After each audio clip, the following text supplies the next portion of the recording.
Hi guys, Artiar here. So for this video, we'll be looking at the major changes that's upcoming to our patches. So we have the boss model changes, we have Falsetto Fantasy Quality of Life changes, all those stuff, and I'll go through one by one. So the first thing, we're gonna have the Christmas background theme, you can already see here.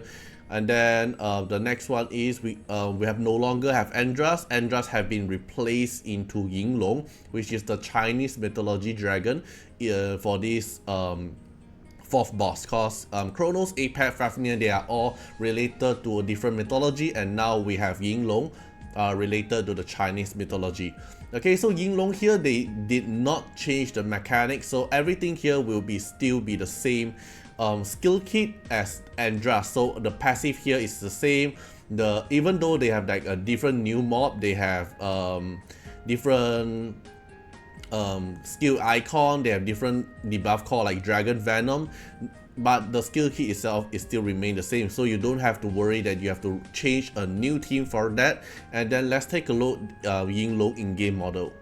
Alright, so you can see here the background of the game is already have changes as well. So instead of the previous Andras stage, now we're gonna have like a rocky kind of feeling for Andras stage, and then the floating rock at the background. So like Fafnir, we have like snow island thing, right?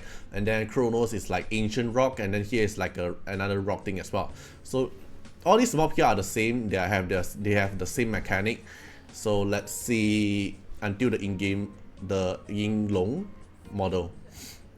Okay, let me just disable that. And you can see here they have different mob as well. It's called Dragonstone. So I'm really curious, like, are they gonna use this model for the other content as well? Alright, so this is Ying Long, how he appear. It's a very cool model. I really like this model. I really hope, to be honest, if this Ying Long is actually another like Falsetto Fantasy boss thing, I'm really hyped for the model. But cause they promised that they have to use like replace Andras model instead of just using the current Andras model we have. So we have Ying Long now, this is his in-game model, and we have 4 small mobs here. Every single mob has their own different elements. This is the flow mob, the Inferno mob, and the wind mob here. So this is also new, cause previously all we have is the reuse anomaly boss as well. So this Ying Long here is very cool, and let's take a look at his skill kit model, right? So we just cast some skill, wait for his turn. Okay, this is his S3, I think. Some laser beam pop up. Okay, then the mob skill kit is also slightly different. Okay, let's wait for Ying Long again. Alright, another laser shoot. No, this is a ball. Yeah, this is single target hit. It's not the S3 yet. Alright, so let me fast forward this part.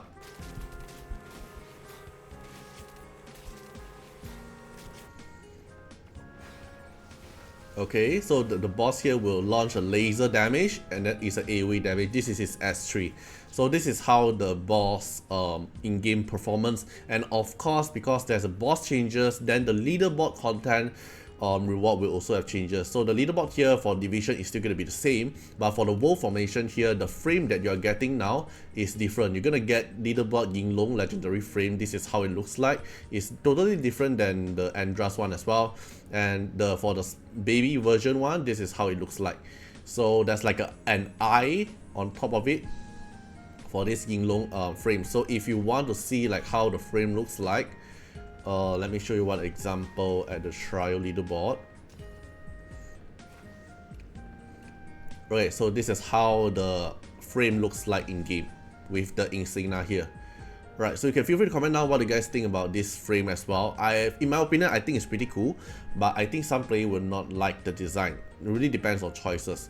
Then other than Ying Long changes, we also have Falsetto Fantasy major change, because this is one of the changes we have been asking for, and it took them like 1 year to actually implement it. So what the changes is like Sonica here, right? We have practice mode toggle on top. Okay, we can turn it on or turn it off. So when you want to record your own high score here, you can use the blitz function or the fight function here, and then if you want to practice, you can come to practice mode. You can blitz as many times as possible, combat practice as many times as possible as well. There's no resources consumption, because previously if you want to test a team, you have to use Nexus crystal to keep re-attack.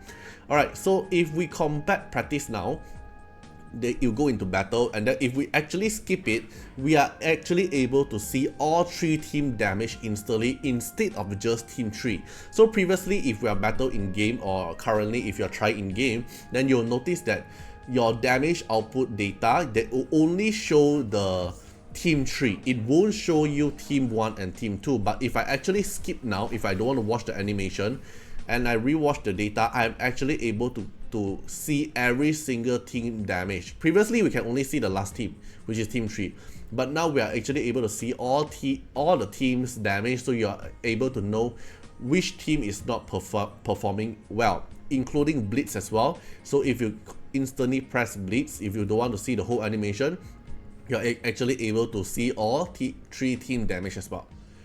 Same goes for non-practice mode. So if you actually just press blitz,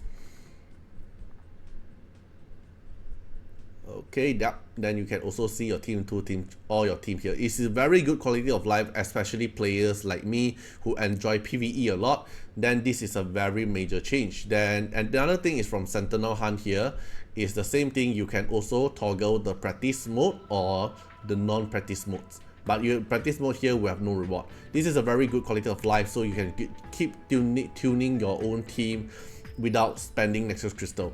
Then the last thing they actually added will be at the tournament shop here. They added the Ming Shuo Div fragment here. So every week you are able to buy 15 like the Donner or Donner Divinate here. So it will take some time to actually let your Ming Shuo here to D6. If you want a D6 him without spending any other resources, every week you are able to buy 15. It will take some time, and yeah, I think it's gonna be like consuming 500, same as Donner, or maybe more expensive, I'm not sure. But basically we are actually able to buy his Divinate now. But for those players who have already summoned for Ming Shuo Divinate, is that going to have a refund thing? I have no idea, but I don't think they will, because previously before they add the Everett Divinate into Club Shop, if you already have Everett Divinate before, they also won't give you a refund or give you a compensation. I'm not sure this time if you already summoned the Ming Shuo Divinate, are you going to get a compensation? I have no idea about this part. But basically that's all for this video here. The quality of life changes for Falsetto Fantasy is big. The Andras, they actually fulfill their promise, because they did promise that they have to change the model, right? But basically that's all for now. Oh wait, one more thing they actually do is the Plaza. Though the Plaza here, they resetted all the Nexus Crystal, and they give you triple reward instead of double reward, like this one here, triple reward. They give you more Nexus Crystal. But yeah, maybe there's some users for the Nexus Crystal for the upcoming event or future. Like now the current value for Nexus Crystal is just buying Gold Record. So maybe in the future Nexus Crystal can actually consume them for instead of just buying Gold Record and Stamina. Maybe there's some other usage in the future. That's why they reset the first purchase and increase more Nexus Crystal reward as well. But who knows, right, until we see future event. So that's all for this video today. Hope you guys enjoyed the video, and see you guys in the next video. Bye bye. Special thanks for the direct support on the YouTube membership. So for the benefactor of Artiar, which is Jen MP, Yaki Shiba Tails, Kemi, thank you so much for your support. And for the supporter and patron of Artiar, which is Louis Schneider, Agni, Code Wardeners, Wang Tamer, Ziggy, Kamaruki, Sunmops, Rimu, Chorny, Von Hexa, Antonio Winterspoon, Marlene Williams, Eric Mandis, Ium Cragren, Riku Fred X Iris, Calamity, Rocco Stenzions, thank you so much for your support. Special thanks for the direct support on the live stream super chat for the latest 10. Thank you so much for Code Wardeners, Calamity, Agni, Love Fatima, Fatima Little Underwear, Bloods, Riku Fred, Chorny. Thank you so much for your support.